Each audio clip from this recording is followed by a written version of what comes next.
नमस्कार, स्वागत है आप सभी का। मैं हूं आपके साथ कुमार कुणाल धीरज। इस वक्त की बड़ी खबर से शुरुआत करेंगे, जहां मिशन झारखंड पर प्रधानमंत्री नरेंद्र मोदी हैं। बोकारो की चंदन कियारी में प्रधानमंत्री मोदी गरजेंगे। इस बड़ी खबर के साथ खबरों की हम शुरुआत कर रहे हैं, जहां बोकारो के चंदन कियारी में आज प्रधानमंत्री नरेंद्र मोदी हुंकार भरेंगे। मिशन झारखंड पर प्रधानमंत्री मोदी रहेंगे। पीएम मोदी उसके आसपास के 10 विधानसभा क्षेत्रों को भी साधने की कोशिश करेंगे। पीएम की रैली को सफल बनाने में तमाम बीजेपी के कार्यकर्ता जुटे हुए हैं। आजादी के बाद पहली बार किसी पीएम का चंदन कियारी का यह दौरा है। तो यह बड़ी खबर हम आपको बता रहे हैं झारखंड की सियासत से जुड़ी हुई, जहां देश के प्रधानमंत्री नरेंद्र मोदी आज झारखंड के दौरे पर रहेंगे। चंदन कियारी में वह एक रैली को संबोधित करेंगे। पीएम की रैली वहां पर आसपास के तमाम विधानसभा क्षेत्र में भी लोगों को, जनता को साधने की कोशिश के रूप में देखी जा सकती है। तमाम बीजेपी के कार्यकर्ता इसकी तैयारियों में जुटे हैं। पीएम का चंदन कियारी का दौरा और उनके आगमन को लेकर सुरक्षा के भी कड़े इंतजाम किए गए हैं। मिशन झारखंड पर प्रधानमंत्री मोदी हैं, वो बोकारो पहुंचेंगे।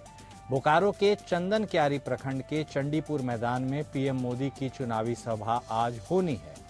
इस जनसभा को लेकर चंदन कियारी सहित निरसा, बोकारो, बेरमो, धनबाद, गिरिडीह, सिंदरी सहित आसपास के 10 विधानसभा क्षेत्र के लोगों में काफी उत्साह देखने को मिल रहा है।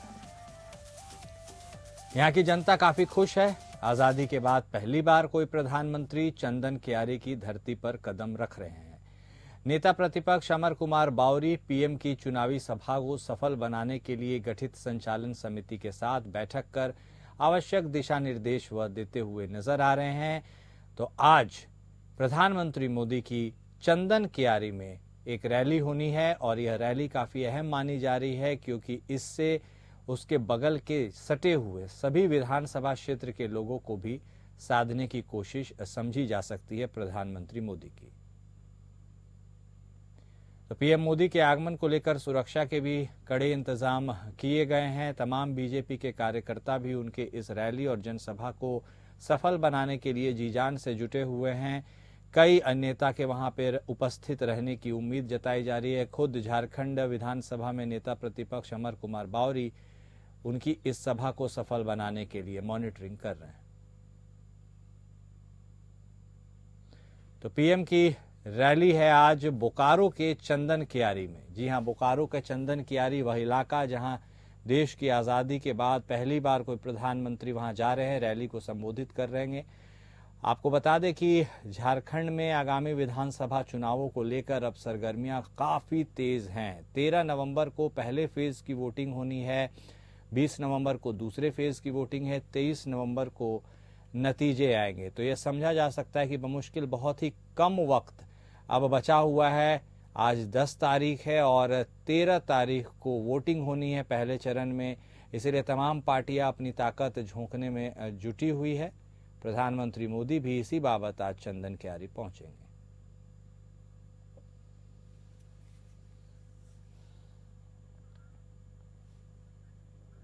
पीएम मोदी के आगमन को लेकर सुरक्षा व्यवस्था भी चाक चौबंद कर दी गई है। चप्पे चप्पे पर पुलिस प्रशासन अपनी नजर बनाए हुए है। बीजेपी के जितने भी कार्यकर्ता हैं, बड़े नेता, छोटे नेता, सभी नेता जी जान से उनकी इस रैली जनसभा को सफल बनाने के लिए जुटे हुए हैं। बोकारो पहुंचेंगे आज प्रधानमंत्री नरेंद्र मोदी और फिर वह चंदन कियारी जाएंगे। चंदन कियारी में एक जनसभा को संबोधित करेंगे।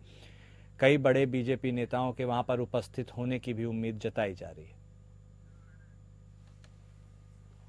और इसी बीच हमारे साथ अजय सिंह जुड़ चुके हैं, हमारे ब्यूरो हेड। सीधे उनका रुख करेंगे, उनसे बातचीत करेंगे। अजय, तो प्रधानमंत्री नरेंद्र मोदी का वह दौरा जिसकी चर्चा झारखंड में काफी जोर शोर से हो रही थी, चंदन कियारी का वह दौरा, वह आज प्रस्तावित है। ऐसे में क्या कुछ उस दौरे से निकलकर आने वाला है? इस रैली में क्या कुछ बातें वह कह सकते हैं? अपने वोटरों को साधने की कोशिश करेंगे। खास बात यह भी है कि जो बगल के विधानसभा क्षेत्र है, जितने भी क्षेत्र आते हैं उस परिधि में, उसके वोटर्स को भी साधने की यह कोशिश की जाएगी, मैसेज देने की कोशिश की जाएगी। क्या कुछ रहने वाला है पूरा शेड्यूल अजय? कुणाल, मैं बताऊं कि आज जो है प्रधानमंत्री की आज जो चुनावी यात्रा है, जो पहले फेज के जो चुनाव हो, मतलब यह जो 13 तारीख के जो चुनाव होने हैं, 13 और 20 को, तो ये जो कोयलांचल की जो राजधानी धनबाद का एरिया जो माना जाता है, उसमें 10 विधानसभा लगभग आता है। तो 10 विधानसभा को ये साधने की तैयारी हो रही है। आज जैसे ही प्रधानमंत्री आज जो पीएम हाउस जो होती है वो 10:20 में जो है वहां से प्रधानमंत्री दिल्ली एयरफोर्स की एक विशेष विमान से वो उड़ान भरेंगे और 12 बजे वो रांची एयरपोर्ट पर पहुंचेंगे। और 12 बजे एयरपोर्ट पर पहुंचने के बाद 12:05 में जो है वो एयरफोर्स के एमआई हेलीकॉप्टर के 17 हेलीकॉप्टर से वो जो है वो चंदन क्यारी के लिए रवाना होंगे। और 12:55 में जो है मोदी जो है वो कार्यक्रम स्थल पर पहुंचेंगे। उनका संबोधन 1 बजे से लगभग होगा और लगभग वो 45 मिनट तक वो वहां जो है वो संबोधन करेंगे। इस दरमियान जो है 10 विधानसभा क्षेत्र के जितने भी जो विधायक हैं और जो एक दो इस जो केंद्रीय मंत्री हैं, जैसे अन्नपूर्णा देवी हैं, संजय सेठ हैं, ये तमाम लोग जो हैं यहाँ पर रहेंगे। जो उसमें लगभग उनका जो है वो ये जो प्रधानमंत्री रहेंगे 1:55 बजे उसके बाद जो है वो क्या करेंगे, वो गुमला चले जाएंगे। वहां से निकलने के बाद वो गुमला जाएंगे।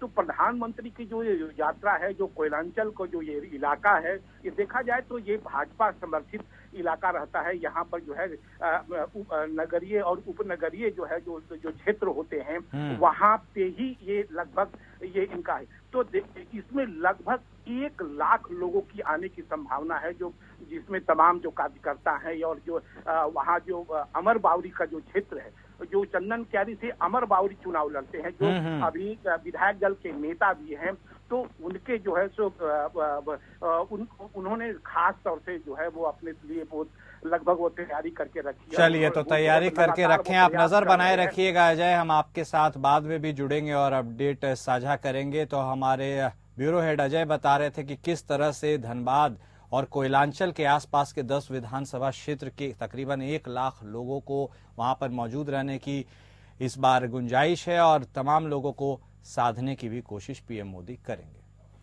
बिहार के मुख्यमंत्री नीतीश कुमार ने शनिवार को आरा में कहा कि हमने मुसलमानों के लिए काफी काम किया है, जबकि विपक्ष ने उन्हें सिर्फ वोट के लिए इस्तेमाल किया है। उन्होंने मुसलमानों से अपील करते हुए कहा कि मुसलमानों को इधर उधर नहीं जाना चाहिए। नीतीश कुमार ने कहा, चाहे हिंदू हो, मुस्लिम हो, अपर कास्ट हो, पिछड़ा हो, अति पिछड़ा हो, दलित हो, महादलित हो, सभी के लिए हमने काम किया है। मुसलमान समुदाय के लिए हमने काफी काम किया है। मदरसों को सरकारी मान्यता दी गई, मदरसों के शिक्षकों को वही सैलरी दी जो सरकारी शिक्षक को दी जाती है। सीएम नीतीश कुमार ने कहा कि विपक्ष ने सिर्फ मुसलमानों का वोट लिया लेकिन कुछ काम नहीं किया। मुसलमानों को देखना चाहिए कि मैंने कितना काम किया। मुसलमानों को इधर उधर नहीं जाना चाहिए। मुसलमान विपक्ष के चक्कर में न पड़े। हम जब तक हैं, हिंदू हो चाहे मुस्लिम हो, अपर कास्ट, पिछड़ा हो, किसी भी जाति से आते हो, सभी की सेवा करते रहेंगे।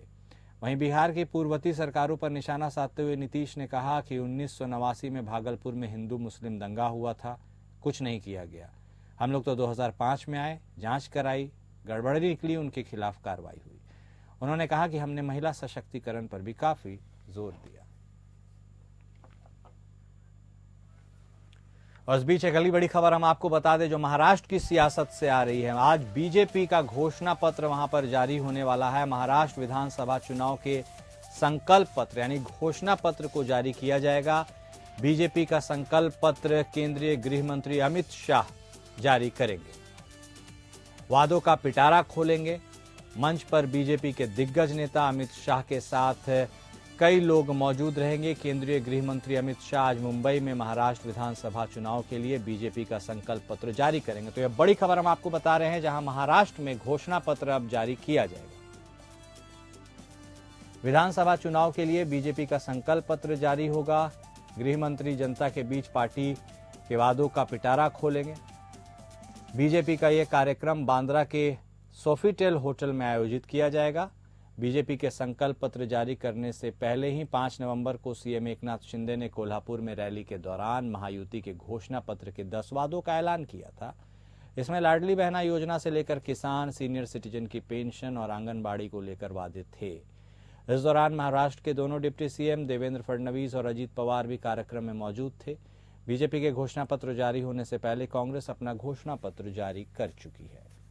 कांग्रेस के घोषणा पत्र में 5 गारंटीज दी गई हैं। कांग्रेस के घोषणा पत्र में महिलाओं को 3,000 रुपए प्रति माह और महालक्ष्मी योजना के तहत महिलाओं और लड़कियों के लिए मुफ्त बस यात्रा, किसानों को 3 लाख रुपए तक का कर्ज माफी, बेरोजगार युवाओं को 50% आरक्षण सीमा और 25 लाख रुपए तक का स्वास्थ्य बीमा और मुफ्त दवाएं और 4,000 रुपए प्रति माह तक की सहायता शामिल थी। हमारे संवाददाता सरबजीत सोनी हमारे साथ फोन लाइन पर जुड़ चुके हैं, उनसे बातचीत करेंगे। सरबजीत, तो आज आखिर महाराष्ट्र में भी चुनावी वादों का पिटारा खोलेगी भारतीय जनता पार्टी। घोषणा पत्र, संकल्प पत्र नाम दिया गया है, ऐसे में क्या कुछ निकलकर सामने आ सकता है? कौन कौन लोग वहां मौजूद रहेंगे और आखिर इस घोषणा पत्र के जारी हो जाने के बाद से वहां पर जितने भी वोटर्स और जनता हैं उनके लिए क्या कुछ निकलकर सामने आ सकता है? जिस तरह से केंद्रीय मंत्री जो अमित शाह जी आज मुंबई में हैं, हालांकि उनका बीजेपी की तरफ से घोषणा पत्र जारी किया जाएगा कुछ ही मिनटों में, जिसकी शुरुआत की जाएगी। हालांकि महायुति में जिस तरह से पहले ही 10 वादे जो हैं, प्रमुख वादे जो हैं वो बताए गए हैं उसमें, लेकिन आज फिर से पिटारा खुलेगा जिसमें कई ऐसे नई योजनाएं भी शामिल होंगी। जिस तरह से विपक्ष भी नई नई योजनाओं का पिटारा खोलने की बात कर रहा है, तो वहीं आज बीजेपी की तरफ से, महायुति की तरफ से जो पिटारा खुलेगा उसमें क्या नई योजनाएं हैं। हालांकि 10 योजनाएं पहले से ही लागू की गई, जैसे लाडली बहन योजना है, 25,000 पुलिस कर्मियों को भर्ती किया जाएगा, किसानों को 20% MSO जो सब्सिडी दी जाएगी उसमें कर्ज में, शेतकरी को एक राशि दी जाएगी, सीनियर सिटीजन को 1,500 रुपए बढ़ाकर अब 2,100 रुपए कर दिया जाएगा। जो वस्तुएं हैं उनकी जो प्राइस है वो कम की जाएगी। जो 25,000 लाख नौकरियां हैं उन्हें लगाने की बात की गई थी। आंगनवाड़ी सेवाओं की 45,000 जो गांव हैं वहां पे सड़क निर्माण करने की जो बात है वो पहले की गई है।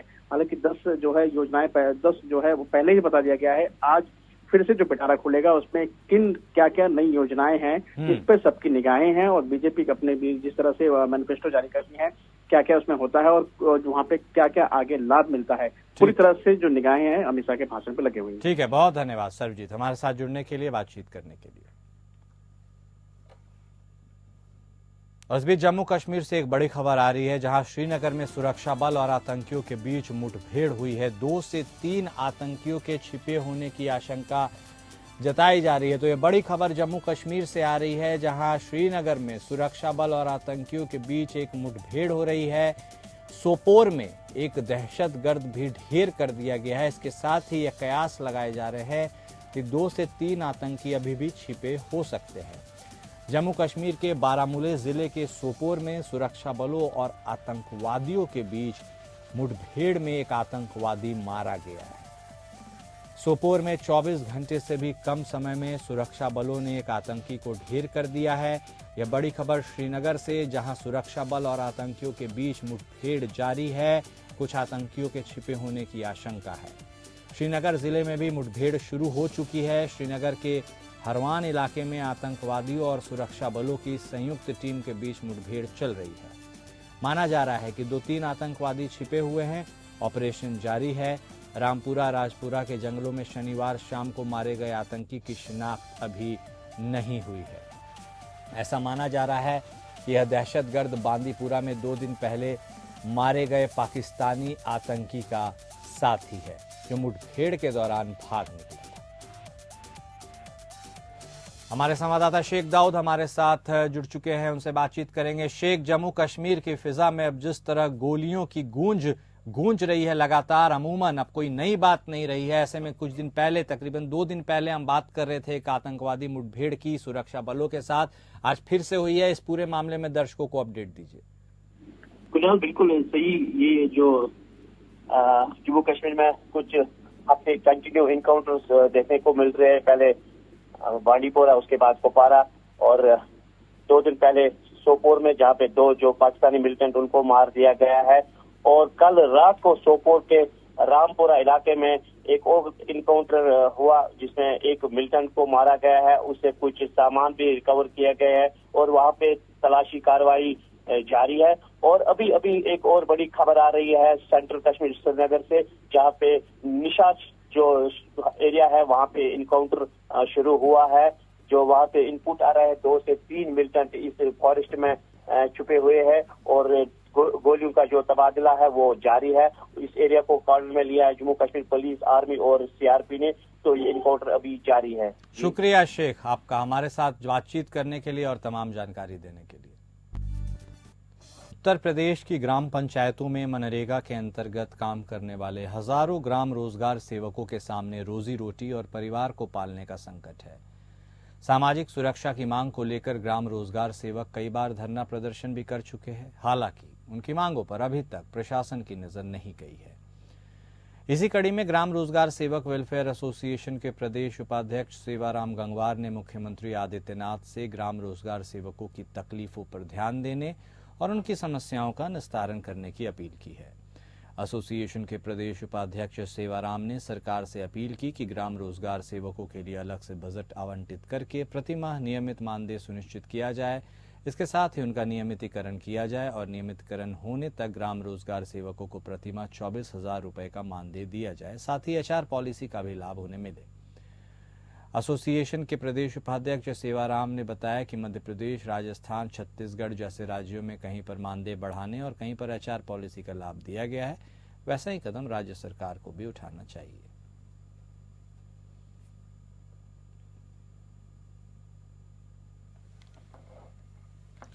तो ग्राम रोजगार सेवकों को 24,000 रुपए मानदेय देने की मांग की गई है और इसके लिए प्रदेश उपाध्यक्ष ने खुद मुख्यमंत्री योगी आदित्यनाथ से अपील करने की बात कही है।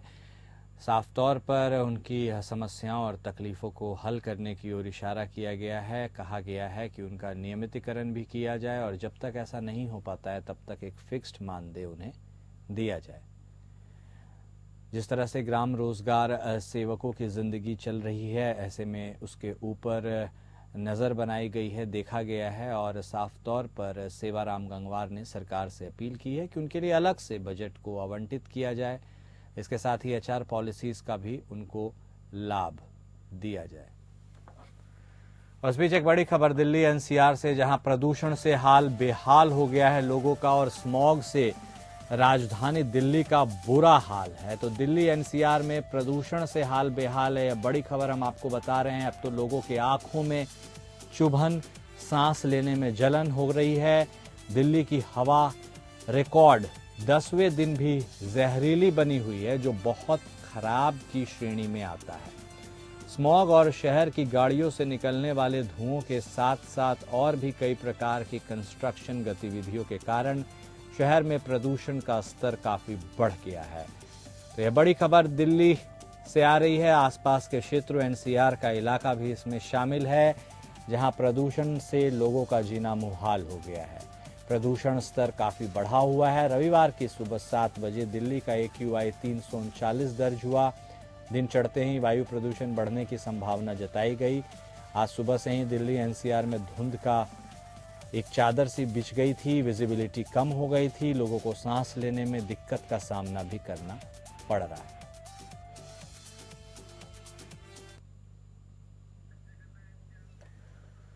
हमारे संवाददाता संजय खन्ना हमारे साथ जुड़ चुके हैं, सीधे उनका रुख करेंगे, बातचीत करेंगे। संजय, सर्दियों की सुगबुगाहट आ गई है और इसी के साथ दिल्ली में और आसपास के क्षेत्रों में प्रदूषण का कोलाहल, बहुत ही खराब वायु गुणवत्ता की श्रेणी में दिल्ली एनसीआर आ गया है। क्या कुछ लेटेस्ट अपडेट है? लोगों को कौन सी दिक्कतों का सामना करना पड़ रहा है? जी देखिए, बिल्कुल कुरान बताना चाहूंगा कि दिल्ली एनसीआर में प्रदूषण का स्तर काफी हद तक बढ़ गया है। दिल्ली में 300 के पार पहुंच चुका है, जबकि गुड़गांव और आसपास के इलाकों की बात करें तो यहाँ 262 के पार AQI दर्ज किया जा रहा है। दिल्ली में सुबह विजुअलिटी भी काफी कम हो गई थी, हल्की सी धुंध की चादर भी नजर आई थी, जिसकी वजह से लोगों को सांस लेने में काफी दिक्कत आ रही है।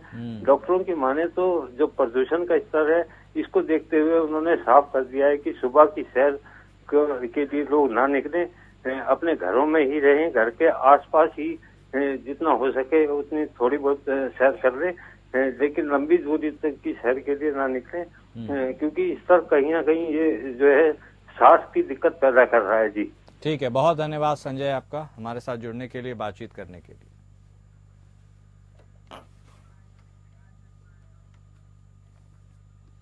अलीगढ़ मुस्लिम यूनिवर्सिटी के अल्पसंख्यक दर्जे से संबंधित मामले में सुप्रीम कोर्ट की 7 जजों की पीठ ने 4-3 के बहुमत से एस अजीज बाशा बनाम भारत संघ के मामले में 1967 के फैसले को खारिज कर दिया। उक्त फैसले में कई बातें कही गई हैं, क्या कुछ इसके हाइलाइट्स रहे, इस रिपोर्ट में देखिए।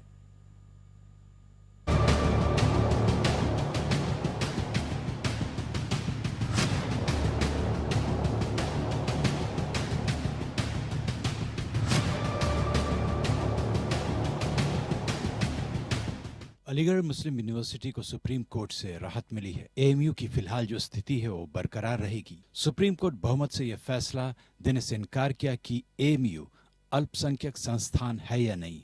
हालांकि कोर्ट ने अल्पसंख्यक दर्जा के लिए मानदंड तय किए। कोर्ट ने फिलहाल अल्पसंख्यक दर्जे के मामले को नियमित बेंच में भेजा है। हालांकि अदालत ने अजीज बाशा मामले के फैसले को खारिज किया। फैसले में कहा गया था कि एएमयू अल्पसंख्यक संस्थान नहीं है क्योंकि इसकी स्थापना मुसलमानों ने नहीं की है। संविधान पीठ ने फैसले में कहा कि सिर्फ संस्थान की स्थापना ही नहीं बल्कि प्रशासन कौन कर रहा है, अल्पसंख्यक दर्जा देने वक्त ये भी निर्णायक कारक है। यानी कानून और सरकारी विनियमन का अधिनियम, स्थापना की तिथि और गैर अल्पसंख्यक सदस्यों द्वारा प्रशासन, इन सब से किसी शैक्षणिक संस्थान की अल्पसंख्यक स्थिति प्रभावित नहीं होगी। यानी कानून और सरकारी विनियमन का अधिनियमन, स्थापना की तिथि और गैर अल्पसंख्यक सदस्यों द्वारा प्रशासन, इन सब से ही शैक्षणिक संस्थान की अल्पसंख्यक स्थिति तय होगी। आगे नियमित बेंच अल्पसंख्यक दर्जा देने जाने के मामले पर इसी आधार पर सुनवाई करेगी। अब अलीगढ़ मुस्लिम यूनिवर्सिटी का अल्पसंख्यक दर्जा बरकरार रहेगा या नहीं, इसका फैसला नियमित पीठ करेगी।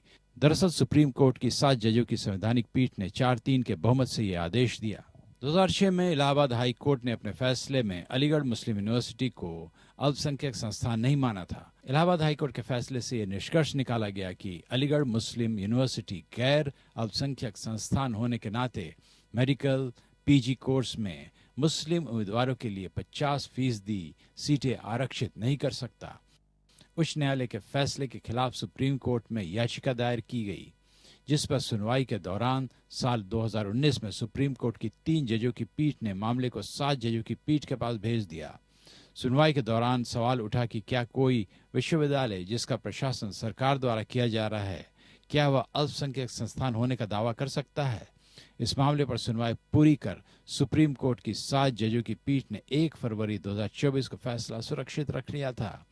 अब अपने फैसले में सुप्रीम कोर्ट ने साल 1967 के फैसले को पलटते हुए स्पष्ट किया कि कानून द्वारा बनाए गए संस्थान को भी अल्पसंख्यक दर्जा मिल सकता है। हालांकि अंतिम फैसले के लिए पीठ ने मामले को नियमित पीठ के पास भेज दिया है। Bureau report. और फिलहाल अभी इस बुलेटिन में इतना ही। नमस्कार।